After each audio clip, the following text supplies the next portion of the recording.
Such processes are known as endocytosis.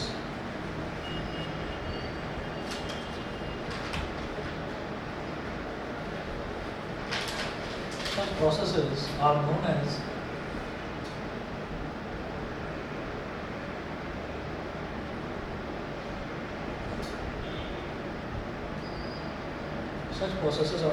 endocytosis.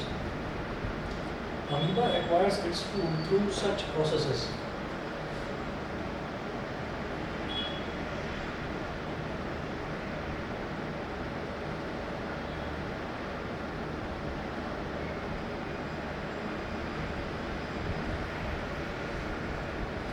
Amoeba acquires its food through such processes.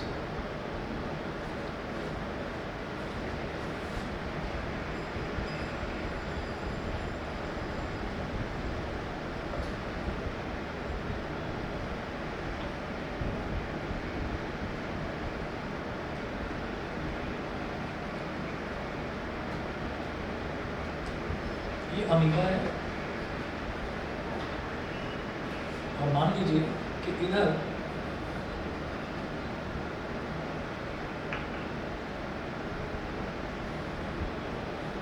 कोई एक food particle है, तो amoeba इस food particle को engulf कैसे करेगा? अमीबा इस फूड पार्टिकल को खाएगा किस तरीके से? ये ज़रा देखने वाला होगा इसमें कि अमीबा जो है, अमीबा का कहीं पर माउथ नहीं होता। अमीबा एक यूनिसेलुलर ऑर्गेनिज्म होता है। यूनिसेलुलर ऑर्गेनिज्म का मतलब क्या है कि उसमें सिंगल सेल होता है, बस एक ही सेल होता है। तो ये क्या करता है, ये ना आर्टिफिशियल लेग्स डेवलप कर लेता है। आर्टिफिशियल लेग्स मतलब उसको हम सूडोपोडिया बोलते हैं, सूडोपोडिया। और कैसे होता है कि ऐसे समझिएगा कि जैसे यही अमीबा था, इसने एक लेग ऐसे डेवलप कर लिया और एक लेग ऐसे डेवलप कर लिया, और ये कुछ इस तरह से कि ये जो फूड पार्टिकल है उन दोनों लेग्स के बीच में आ जाए, ऐसे।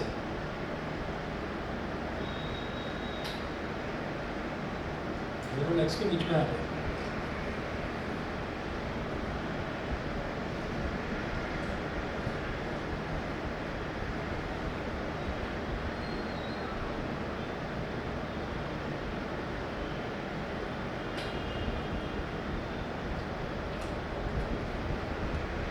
इनको और इनको, जो दोनों इन्होंने आर्टिफिशियल लेग्स डेवलप करे हैं, PSEUDOPODIA, सूडोपोडिया, इसको बोलते हैं सूडोपोडिया। ठीक, अब क्या होगा, अगले ही स्टेप में क्या होगा कि ये एनगल्फ कर लेगा इसको फूड को। ये जो सूडोपोडिया है, जो इसका एक लेग इधर से और एक लेग इधर से डेवलप हुआ है, इन दोनों लेग्स जो हैं ये दोनों अपने आप को क्लोज कर देंगे। ठीक है, तो ये ऐसे हो जाएगा।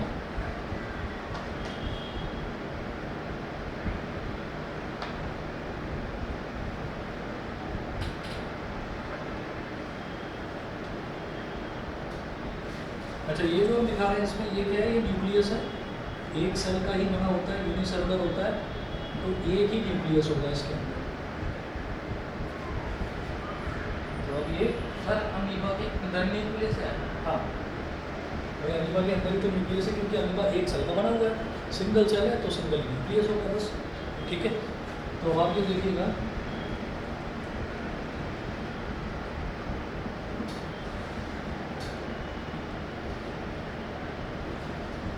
ये हो गया। यहाँ लिखिएगा अमीबा engulfed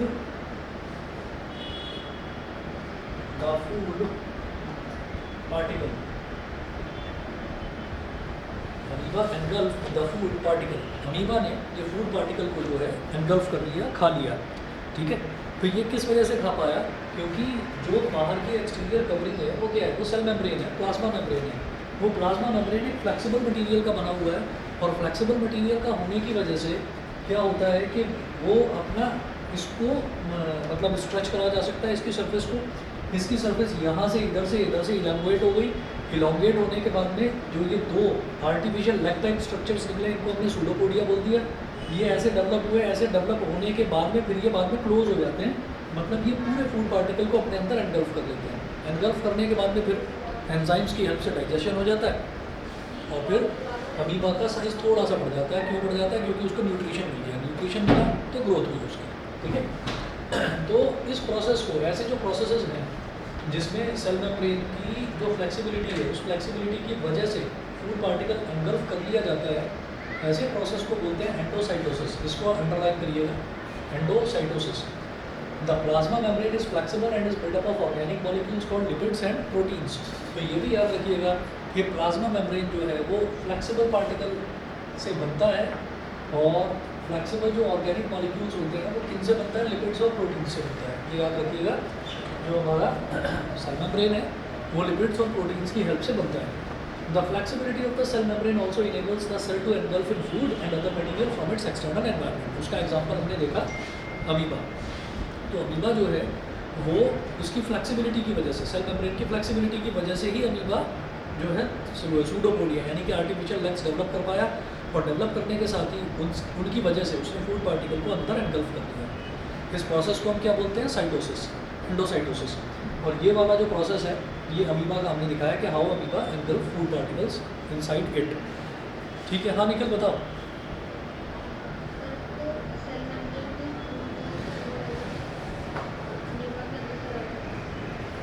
एक मिनट, थोड़ा सा तेज बोल देंगे, आवाज़ धीमी आ रही है इधर। सर जो फूड है सर वो सेल मेम्ब्रेन के थ्रू सेल अमीबा के अंदर चला गया? नहीं, सेल मेम्ब्रेन के थ्रू नहीं गया बेटा। देखिए सेल मेम्ब्रेन के थ्रू कैसे जाता है? अगर मान लीजिए ये जो सेल मेम्ब्रेन है, सेल मेम्ब्रेन को हम बोलते हैं कि ये एक सेलेक्टिवली परमिएबल मेम्ब्रेन होता है। तो सेल मेम्ब्रेन के थ्रू तो क्या होता है कि ये सरफेस इसकी ऐसी ही होती, और सेल मेम्ब्रेन में बारीक बारीक छोटे छोटे पोर्स होते हैं, स्मॉल पोर्स होते हैं। वो फूड पार्टिकल उन स्मॉल पोर्स के वजह से ही अंदर एंटर कर जाता है। यहाँ पर क्या हुआ कि सेल मेम्ब्रेन का फ्लेक्सिबल नेचर यहाँ पर यूज हुआ है। फ्लेक्सिबल नेचर मतलब ये है कि ये ऐसे टेढ़ा मेढ़ा हो सकता है क्योंकि इसका फ्लेक्सिबल नेचर है। फॉर एग्जांपल हम अगर अपनी स्किन की बात करें तो हम स्किन को थोड़ा बहुत खींच सकते हैं, थोड़ा बहुत खींच सकते हैं। तो इस वजह से हम ये बोलते हैं, जैसे मान लीजिए कान है, कान को हम ऐसे घुमा सकते हैं। तो इसका मतलब क्या हुआ कि ये एरिया जो है ये फ्लेक्सिबल है। क्या हम बोन को ऐसे मूव कर सकते हैं? नहीं कर सकते, क्योंकि बोन स्टिफ होती है। बोन को सिर्फ जॉइंट से ऐसे करा जा सकता है, लेकिन यहाँ से लेकर यहाँ तक वाली बोन फिक्स है, यहाँ से यहाँ तक वाली बोन फिक्स है। तो सिर्फ जॉइंट पर से हम दो अलग अलग बोन्स को मूव कर सकते हैं, लेकिन बोन्स फ्लेक्सिबल नहीं होती। सेल मेम्ब्रेन फ्लेक्सिबल है, तो इसने एक इधर से थोड़ा सा खींच गया, थोड़ा सा इधर से खींच गया, और इसने फूड पार्टिकल को ऐसे अपने अंदर एनक्लोज कर लिया और ऐसे करके बंद हो गया। और फिर फाइनली इसने वही अपनी जो पहले वाली शेप थी वही शेप ले ली। समझ गए? Yes sir. तो इसने अपनी फ्लेक्सिबिलिटी की वजह से दो आर्टिफिशियल लेग्स डेवलप करे, फूड पार्टिकल को अंदर एनगल्फ करा और फिर बंद हो गया और फूड पार्टिकल अंदर आ गया। समझ गए? चले आगे। चलिए जी, तो नेक्स्ट देखिएगा, नेक्स्ट टॉपिक हम नोट करेंगे सेल मेम्ब्रेन, जिसको हम प्लाज्मा मेम्ब्रेन भी बोलते हैं। उसमें तो इतना ही था। इसके बाद अगला टॉपिक आप लिखेंगे सेल वॉल। यश, मेरी आवाज़ आ रही है? ठीक है, सेल वॉल।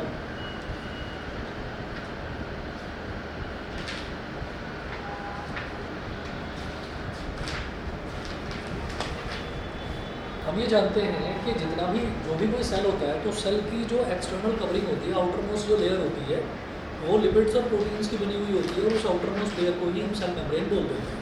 ठीक है, लेकिन प्लांट सेल्स में एक स्पेशल प्रॉपर्टी ये होती है कि प्लांट सेल्स में सेल मेम्ब्रेन के बाहर भी एक कोटिंग और होती है, एक कवरिंग और होती है, एक लेयर और होती है, उसको हम बोल देते हैं सेल वॉल। ठीक है, तो नोट करेंगे फर्स्ट पॉइंट इसमें, plant cells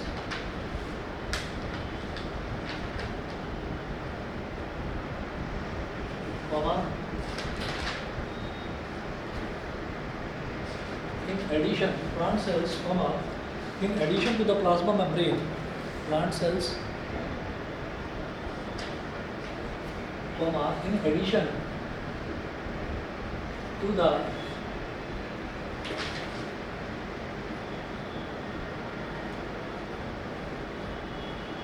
plant cells, in addition to the plasma membrane, have another rigid outer covering, have another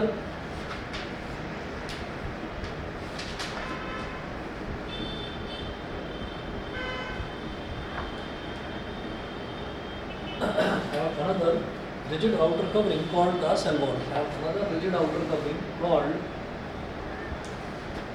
the cell wall. ठीक है, ये rigid पर मैं अंडरलाइन कर रहा हूँ.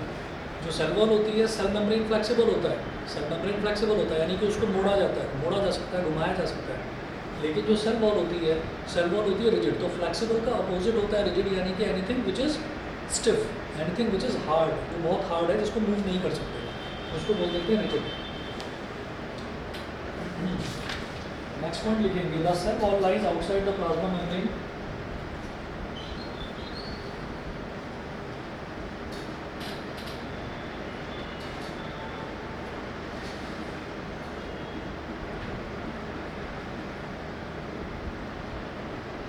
The cell wall lies outside the plasma membrane.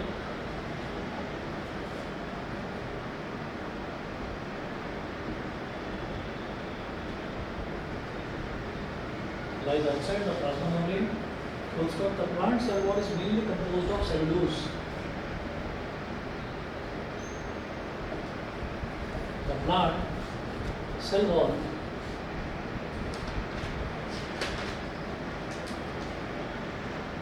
is mainly composed of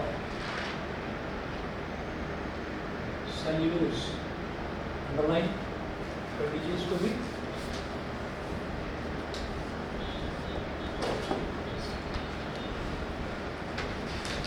तो cell wall जो है वो प्लाज्मा मेम्ब्रेन के बाहर लाई करती है. इस पॉइंट में हमने ये समझाया कि सेल वॉल जो है वो प्लाज्मा मेम्ब्रेन यानी कि सेल वॉल के बाहर लाई करती है. दूसरा, जो ये सेल वॉल होती है, प्लांट्स की जो सेल वॉल होती है, ये किस चीज़ से बनी होती है? ये सेलुलोज से बनी होती है. अब सेलुलोज क्या चीज़ है वो नोट करिए. नोट करिएगा, cellulose is a complex substance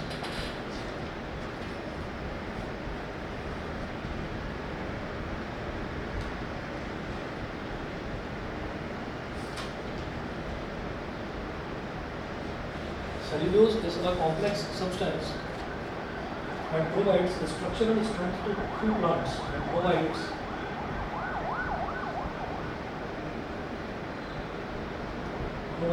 structural strength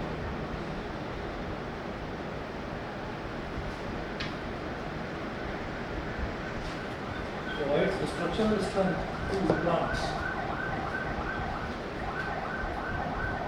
plants को ये स्ट्रक्चरल स्ट्रेंथ प्रोवाइड करता है.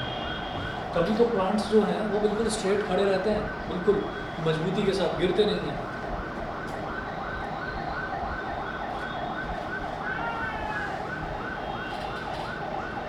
उसके बाद नेक्स्ट पॉइंट लिखेंगे, when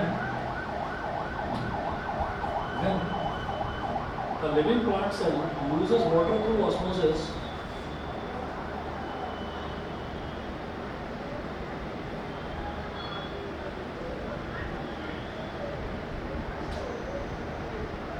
when a living plant cell loses water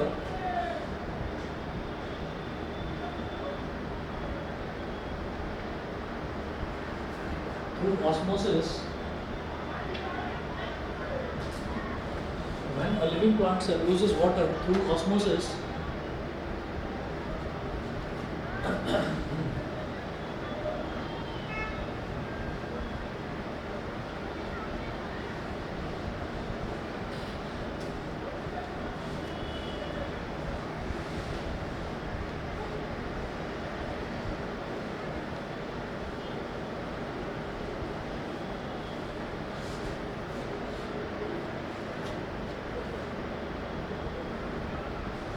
when a living plant cell loses water through osmosis, there is shrinkage or contraction of the contents, there is shrinkage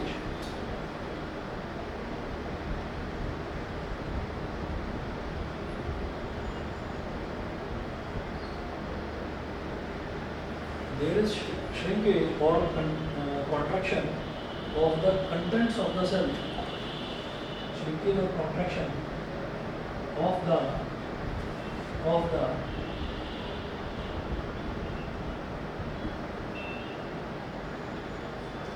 contents of the cell away from the cell wall.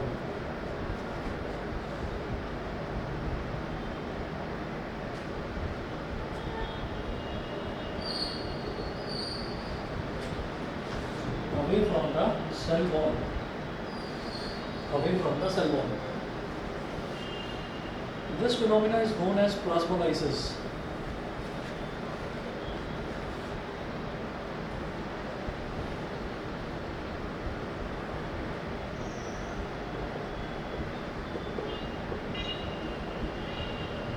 This phenomena is known as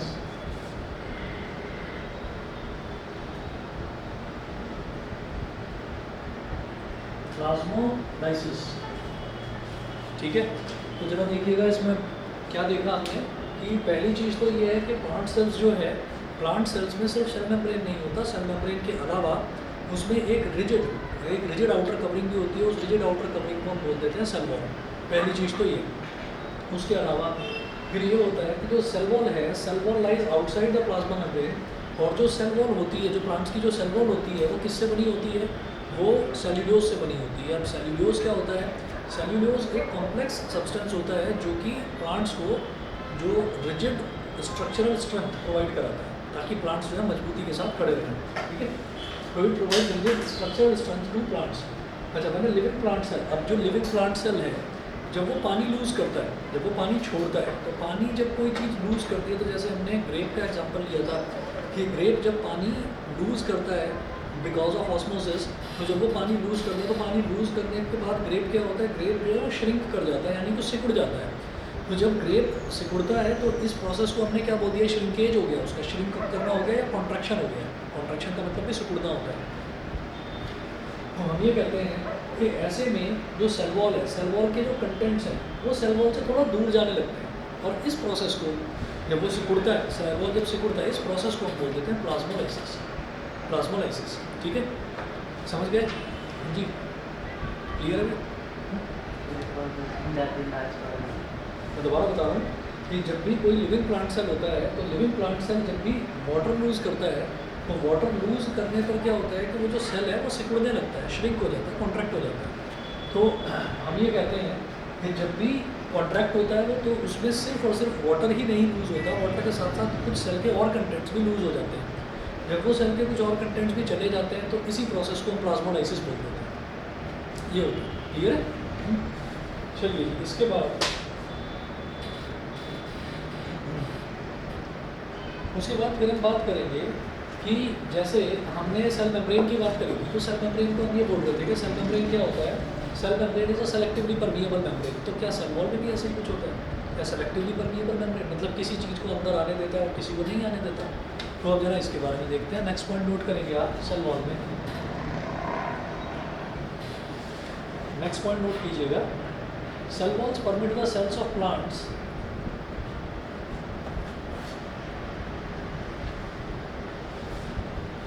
cell walls permit the cells of plants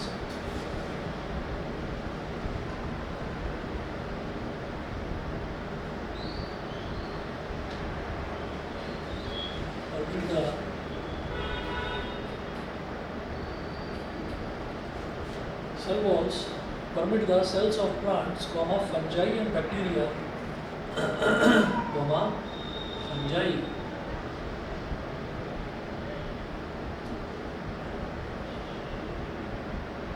cell walls permit the cells of plants, fungi and bacteria,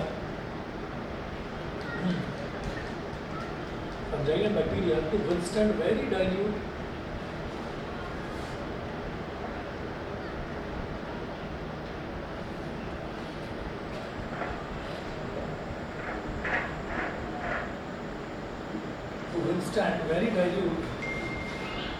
bracket में लिखें hypotonic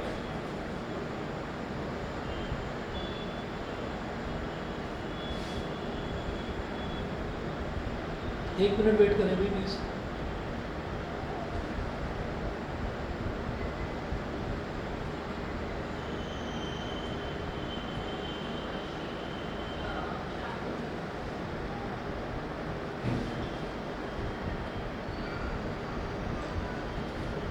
To withstand very dilute bracket में लिखिएगा hypotonic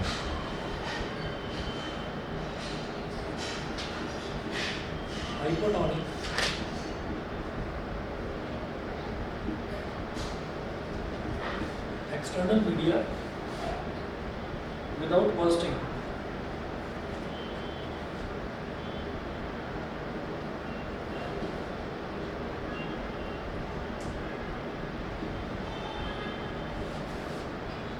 Plants, fungi and bacteria. Hypotonic याद है क्या होता है?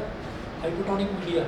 यहाँ पर ये कह रहे हैं कि cell walls permit the cells of plants, fungi and bacteria to withstand very dilute hypotonic external media without bursting. तो सेल वॉल क्या करता है?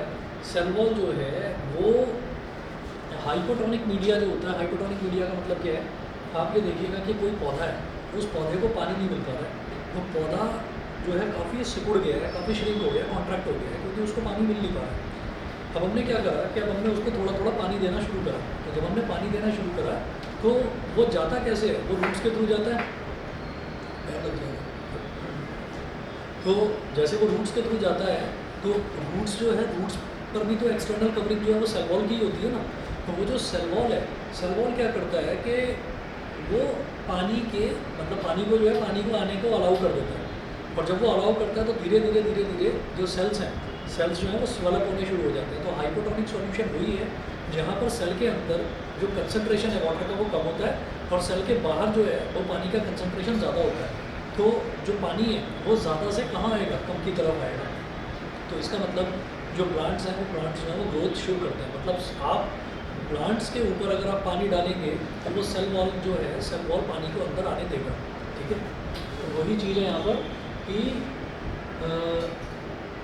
it permits the cells of plants, fungi and bacteria to withstand very dilute external media without bursting. Very dilute मतलब पानी जो होता है, very dilute, जिसमें ज़्यादा पानी होगा। डाइल्यूट का मतलब ये है कि जिसमें किसी भी सॉल्यूशन में जिसमें पानी ज़्यादा होगा तो वो उसको सेल्स के अंदर आने देता है विदाउट बर्स्टिंग। ऐसा नहीं होता कि आपने ज़्यादा पानी दे दिया तो पेड़ फट गया, बर्स्ट हो गया, है ना, ऐसा नहीं होता।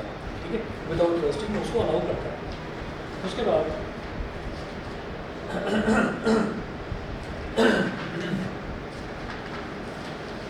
फिर हम ये कहेंगे cells tend to take up water by osmosis. Cells tend to take up water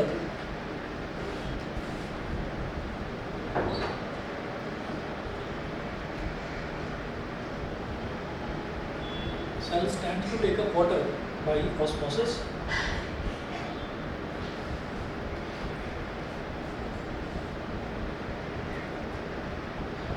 फिर इसी में लिखेंगे the cell swells,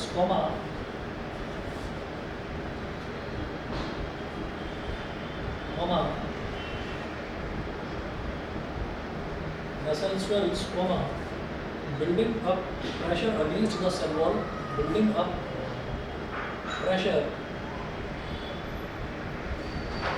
against the cell wall,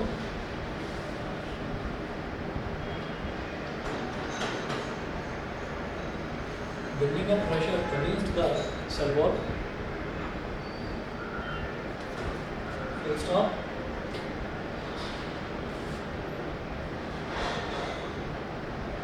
The wall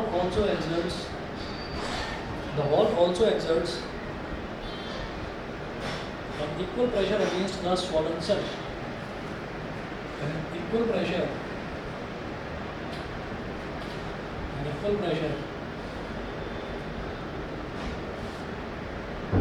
against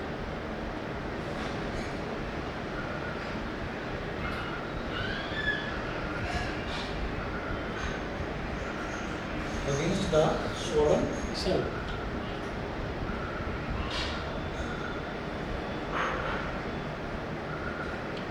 देखिएगा, इसमें आप समझिएगा, क्योंकि जो सेल वॉल है, सेल वॉल विथस्टैंड रह सकता है। सेल वॉल का मतलब प्लांट्स जो हैं वो विथस्टैंड कर सकते हैं कि अगर हमने बहुत ज़्यादा डाइल्यूट उसको हाइपोटोनिक मीडियम में भी डाल दिया। हाइपोटोनिक मीडियम में भी हमने डाल दिया। हाइपोटोनिक मीडियम क्या होता है? जिसके अंदर वाटर जो है, वाटर बहुत ज़्यादा क्वांटिटी में होता है। तो अब आप ये देखो कि उसमें होता क्या है कि जो सेल वॉल है ना, सेल वॉल के थ्रू पानी अंदर जाने लगता है। सेल फूलना शुरू होता है, द सेल स्वेल्स अप, ठीक है ना, the cell swells building up pressure against the cell wall. तो जब सेल फूलने लगता है तो अल्टीमेटली सेल क्या करेगा, इतना फूल जाएगा कि वो बर्स्ट होने की कगार पर पहुंच जाएगा, ठीक है। लेकिन वो बर्स्ट क्यों नहीं होगा, वो बर्स्ट इस वजह से नहीं होगा क्योंकि जो सेल वॉल है वो सेल वॉल बड़ी हार्ड होती है, बड़ी स्ट्रांग होती है, बड़ी रिजिड होती है, तो वो उसको बर्स्ट नहीं होने देता। और जो सेल वॉल है, जितना प्रेशर सेल जो है वो सेल वॉल पर लगाएगा, क्योंकि फूलता जा रहा है, वो पानी एब्जॉर्ब कर रहा है, वो फूलता जा रहा है, तो जितना प्रेशर सेल जो है वो सेल वॉल पर लगाएगा बाहर फूटने के लिए, तो सेल वॉल क्योंकि स्ट्रॉन्ग है उतना ही प्रेशर सेल वॉल भी अंदर की तरफ लगाएगी। तो जो बाहर की तरफ प्रेशर, सोचिएगा कि अगर मैं खड़ा हुआ हूँ, कोई मेरे पर पीछे भी फोर्स लगाता है 5 न्यूटन का और आगे भी फोर्स लगाता है 5 न्यूटन का, तो मैं कहीं मूव थोड़ी करूँगा, मैं तो यहीं खड़ा रहूँगा। क्यों? क्योंकि जितना जो भी प्रेशर एक साइड से लग रहा है सेम प्रेशर दूसरी साइड से भी लग रहा है, तो वो बैलेंस हो गया। वही चीज़ यहाँ पर है, the wall also exerts an equal pressure against the swollen cell. तो इस वजह से जो सेल्स हैं, प्लांट सेल्स, वो सेल वॉल की वजह से बहुत ज़्यादा प्रेशर झेल लेते हैं एनिमल सेल्स के कंपैरिजन में, ठीक है। एनिमल एक लिमिट तक ही पानी पी पाएगा, ठीक है, लेकिन सेल्स जो हैं, जो प्लांट्स हैं, वो बहुत ज़्यादा भी पानी एब्जॉर्ब कर सकते हैं, बिकॉज उनकी बॉडी के चारों तरफ एक्सटीरियर कवरिंग किसकी है, सेल वॉल की है, ठीक। तो यहीं पर लास्ट में आप पॉइंट नोट करेंगे, इसी रीज़न, मतलब ये जो रीज़न लिखा हुआ है, तो इसी को जस्टिफाई करने वाला लास्ट में पॉइंट है, because of these cell walls. इसके बाद नेक्स्ट पॉइंट में लिखेंगे आप, because of these cell walls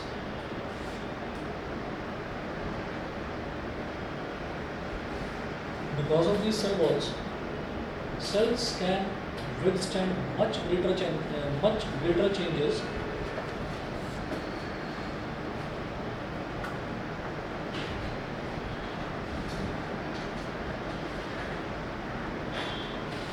cells can withstand much greater changes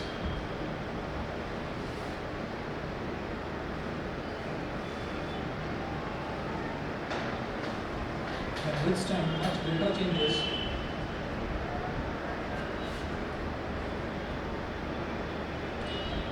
in the surrounding medium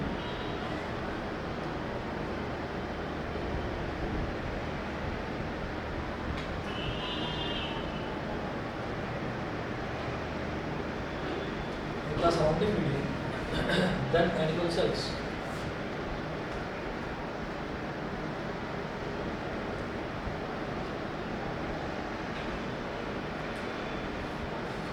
then animal cells, तो एनिमल सेल्स के कंपैरिजन में जो ये जो प्लांट सेल्स हैं, ये बहुत ज़्यादा प्रेशर, बहुत ज़्यादा फोर्स जो है उसको ये विथस्टैंड कर सकते हैं, मतलब झेल सकते हैं, ठीक है।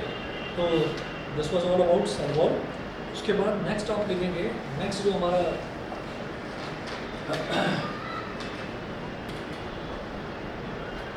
इधर लिख रहा हूँ,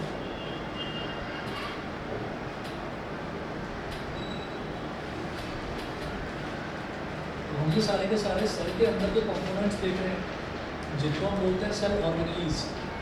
तो सेल मेम्ब्रेन देख लिया, सेल वॉल देख लिया, जितने जितने पॉइंट्स आपको बता रहा हूँ ये पॉइंट्स आपको लर्न करने होंगे। देखिए बायो है, तो बायो में लर्न करने वाला जो काम है वो थोड़ा सा ज़्यादा है, तो लर्निंग वर्क इसमें ज़्यादा है, आप इसको लर्न करेंगे, ठीक है। अगला आप नेक्स्ट जो टॉपिक लिखेंगे, नेक्स्ट टॉपिक है न्यूक्लियस। न्यूक्लियस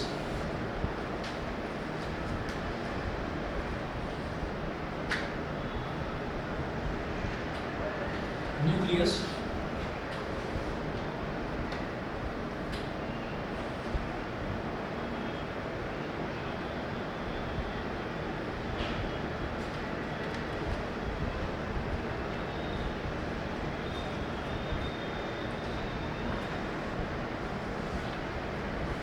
इसमें लिखेंगे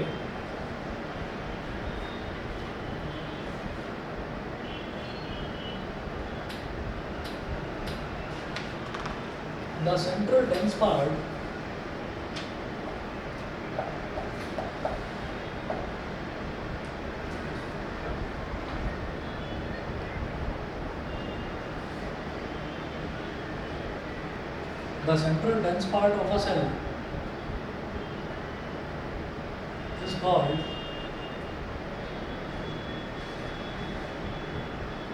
the nucleus। तो न्यूक्लियस जो होता है सेल के सेंटर में एक जो डेंस पार्ट मतलब एक थोड़ा घना सा जो पोर्शन हमको नज़र आता है उसको हम बोल देते हैं nucleus. The central dense part of the cell is called the nucleus.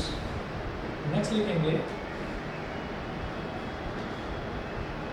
The nucleus has a double layered covering called nuclear membrane.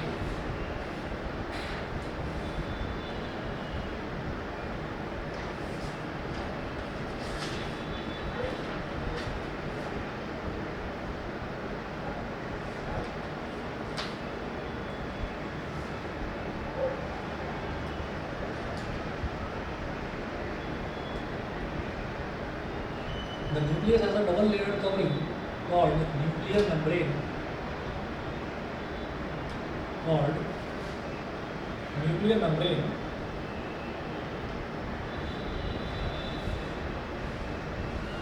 Underline करें न्यूक्लियर मेम्ब्रेन को। वर्ड भी तो बोलते हैं दोबारा बोलिए। सर हम न्यूक्लियर मेम्ब्रेन को न्यूक्लियोइड भी तो बोलते हैं। नहीं, वो अलग चीज़ है बेटा, वो अलग चीज़ है। न्यूक्लियर मेम्ब्रेन, दोबारा बोलिए। सर वो तो प्रोक्रियोटिक सिल्क होता है न्यूक्लियोइड। हाँ हाँ, वही मैं कह रहा हूँ, वही मैं अभी समझाऊंगा उसके बारे में भी। न्यूक्लियर मेम्ब्रेन कुछ भी नहीं है, जैसे सेल होता है ना, तो सेल की जो आउटर कवरिंग होती है उसको हम सेल मेम्ब्रेन बोल देते हैं। ऐसे न्यूक्लियस की जो आउटर कवरिंग होती है वो न्यूक्लियर मेम्ब्रेन होता है। ठीक है, तो ये वही है। न्यूक्लियड जो है वो अलग चीज़ है, उस पर मैं बाद में आता हूँ। समझ गए? बिल्कुल क्लियर है? Yes sir. ठीक है, चलिए जी, तो आगे नोट करें आप न्यूक्लियर मेम्ब्रेन के बारे में। The nuclear membrane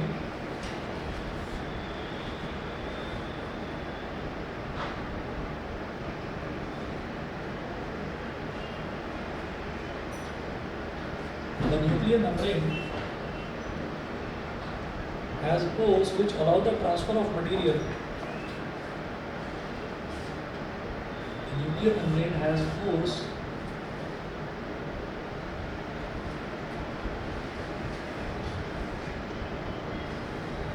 which allow the transfer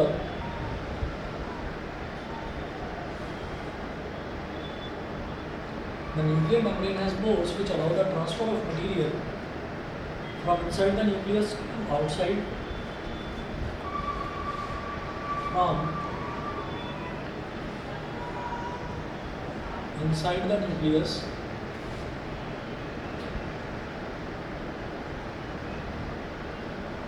to its outside, bracket में लिखिए, that is the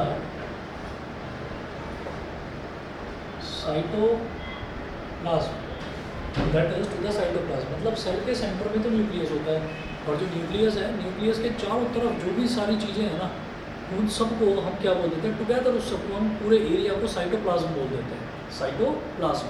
ठीक है, तो न्यूक्लियस के बाहर जितना भी एरिया है उसमें अलग अलग हमारे सेल ऑर्गेनेलीज हैं, चाहे एंडोप्लाज्मिक रेटिक्यूलम है, चाहे वैक्यूल्स हैं, चाहे माइटोकॉन्ड्रिया है, वो सारे के सारे जो है together they are called cytoplasm. उस पूरे एरिया को हम टुगेदर बोलते हैं साइटोप्लाज्म। उसके बाद अब न्यूक्लियस के बारे में लिखेंगे। नेक्स्ट पॉइंट, अच्छा, तो न्यूक्लियर मेम्ब्रेन कैसा हो गया? न्यूक्लियर मेम्ब्रेन कुछ सेल मेम्ब्रेन के जैसा ही नहीं हो गया। जैसे हमने कहा कि सेल के चारों तरफ सेल मेम्ब्रेन होता है, सेल मेम्ब्रेन में भी छोटे छोटे पोर्स होते हैं, स्मॉल पोर्स होते हैं, और वो जो स्मॉल पोर्स हैं वो क्या करते हैं, वो कुछ पार्टिकल्स को अंदर आने देते हैं, कुछ को रोक लेते हैं। सेलेक्टिवली परमिएबल मेम्ब्रेन इसी को कहा जाता है कि कुछ पार्टिकल्स को वो अंदर आने देते हैं और कुछ को रोक देते हैं। तो आप ये देखें, nuclear membrane has pores which allow the transfer of material from inside the nucleus to its outside. जो न्यूक्लियस के अंदर से किसी मटेरियल को बाहर जाने देते हैं वो छोटे छोटे पोर्स होते हैं, कि मतलब अंदर से बाहर जो पार्टिकल्स जाएंगे वो उतने ही पार्टिकल्स जाएंगे जितना न्यूक्लियर मेम्ब्रेन चाहेगा, क्योंकि न्यूक्लियर मेम्ब्रेन में छोटे छोटे पोर्स होते हैं। ठीक है, और न्यूक्लियस के बाहर वाला जो पूरा एरिया है, that area is called cytoplasm, उसको साइटोप्लाज्म बोल देते हैं। चलिए, उसके बाद अब आप न्यूक्लियस के बारे में एक्सप्लेन करना शुरू करेंगे कि न्यूक्लियस के अंदर होता क्या क्या है, डीएनए कहाँ होता है, क्रोमोसोम्स कहाँ होता है, उनकी सबके फंक्शंस क्या क्या होते हैं। तो नोट करें, the nucleus contains chromosomes,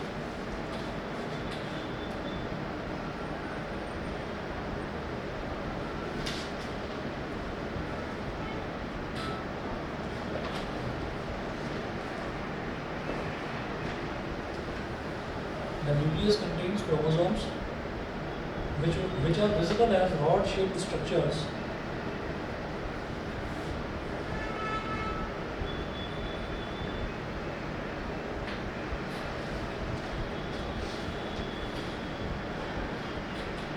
Which are visible as rod-shaped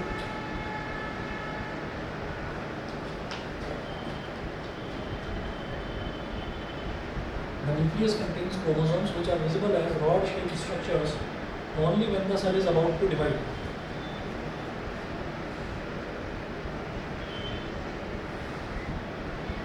Only when the cell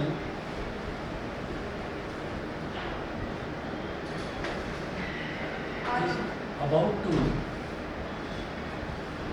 only when the cell is about to divide.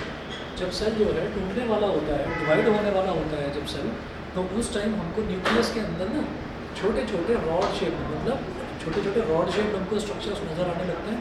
उन्हीं रॉड शेप स्ट्रक्चर्स को हम क्या बोलते हैं? क्रोमोसोम्स। ठीक है, तो अगला पॉइंट नोट करें इसमें, उनको हम बोलते हैं क्रोमोसोम्स। अब क्रोमोसोम्स जो है वो क्या होते हैं वो देखिएगा।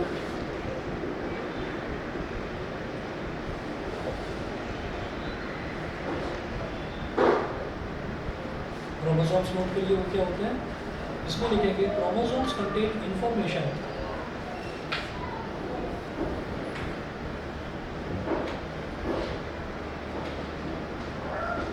chromosomes contain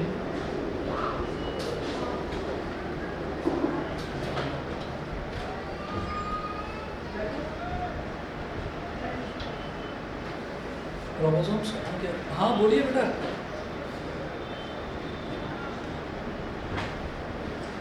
बोलो, कुछ बोल रहे हो ऑनलाइन? किसी बच्चे को कोई डाउट है, कुछ पूछ रहे हैं? No sir. आई तो थी आवाज, चलिए कोई बात नहीं। ठीक है, Paridhi, Suryansh, Amrit. No sir. No sir. No sir. चलिए ठीक है, कोई बात नहीं। सूर्यांश, क्लियर है सभी कुछ? Yes sir. ठीक है। तो अब क्रोमोसोम्स देखिए, क्रोमोसोम्स क्या होते हैं लिखिएगा। Chromosomes contain information for inheritance of features, contains information for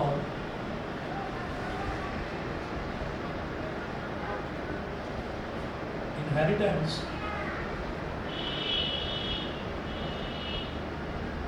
chromosomes contain information for inheritance of features from parents to next generation, from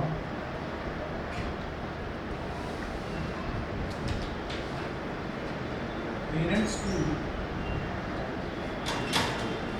वो संभल कर करना, एकदम से लगेगा नहीं तो।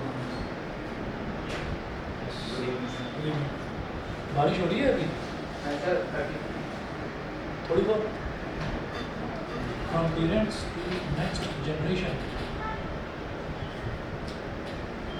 From parents to next generation in the form of DNA,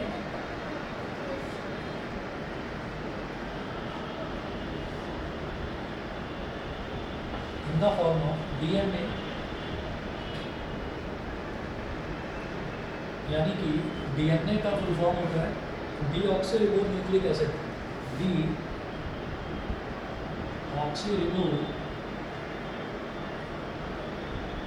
nucleic acid. Chromosomes contain information for inheritance of features from parents to next generation in the form of DNA molecules.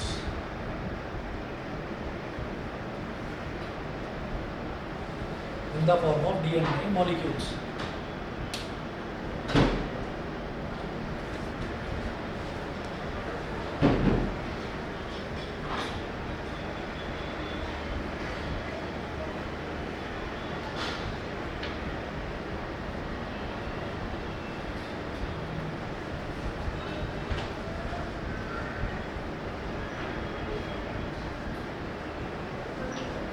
Sir ji बोलिए। Sir एक बार DNA की form बता दीजिए। हाँ बता रहा हूँ। देखो होता है deoxyribo nucleic acid, DEOXY, deoxy DEOXY deoxyribo, RIBO ribo, deoxyribo तो हो गया D, और N से क्या हो गया न्यूक्लिक, NUCLEIC, NUCLEIC न्यूक्लिक, और A for acid, deoxyribo nucleic acid.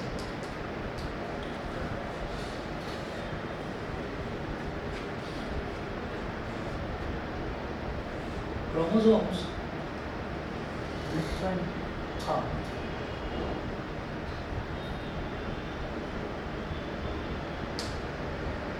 chromosomes are composed of DNA and proteins। Chromosomes जो हैं वो डीएनए से और प्रोटीन से मिलकर बनते हैं। तो क्रोमोसोम्स में इंफॉर्मेशन होती है inheritance of features from parents to next generation, मतलब पेरेंट्स से अगली जनरेशन में जो इंफॉर्मेशन पहुंचती है, जैसे किसी भी तरीके का कोई फीचर, किसी भी तरीके का कोई नेचर, जैसे पेरेंट्स जो हैं, पेरेंट्स के ब्राउन कलर के हेयर हैं तो बच्चों के भी ब्राउन कलर के हेयर हैं, पेरेंट्स जो हैं, पेरेंट्स की हाइट बहुत ज़्यादा है तो बच्चों की भी हाइट बहुत ज़्यादा है। तो वो जो इन्फॉर्मेशन है, वो जो सेम इन्फॉर्मेशन है, वो सेम इन्फॉर्मेशन इसमें डीएनए में सेव होती है, और डीएनए किसके अंदर होता है, क्रोमोसोम्स के अंदर होता है। तो उस तरीके से जो इन्फॉर्मेशन है वो एक जनरेशन से दूसरी जनरेशन में जाती है, ठीक है। तो इसको हम बोलते हैं कि क्रोमोसोम्स। क्रोमोसोम्स कहाँ पर होते हैं, क्रोमोसोम्स होते हैं, हम स्टेप बाय स्टेप अगर इसको करें ना एक कहानी की तरह समझें तो प्रॉब्लम नहीं आएगी, समझ में आएगा।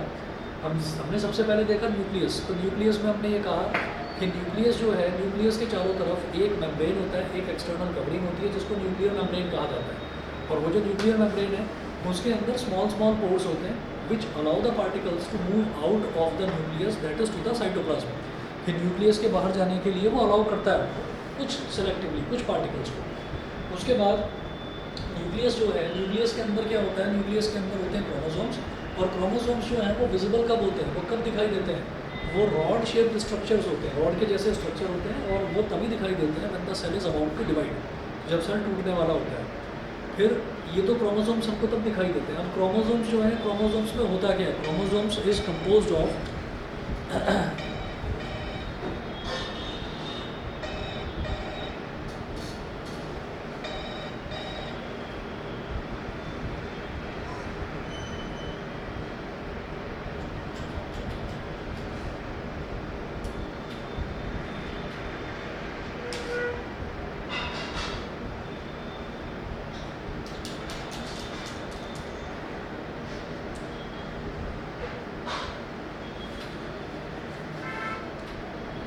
तो chromosomes contain information for inheritance of features from parents to next generation। अब पेरेंट्स से नेक्स्ट जनरेशन में जो इन्फॉर्मेशन ट्रांसफर होती है वो किसके थ्रू होती है, वो क्रोमोसोम्स के थ्रू होती है।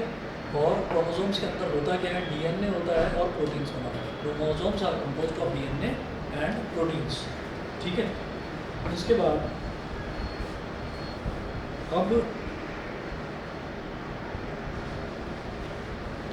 DNA molecules contain the information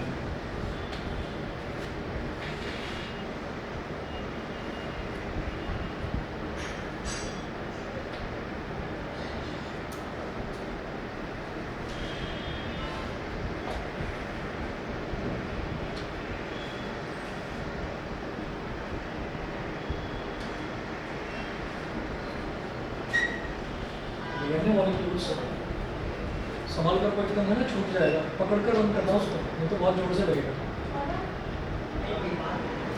ठीक है, कोई बात नहीं। DNA molecules contain the information necessary for constructing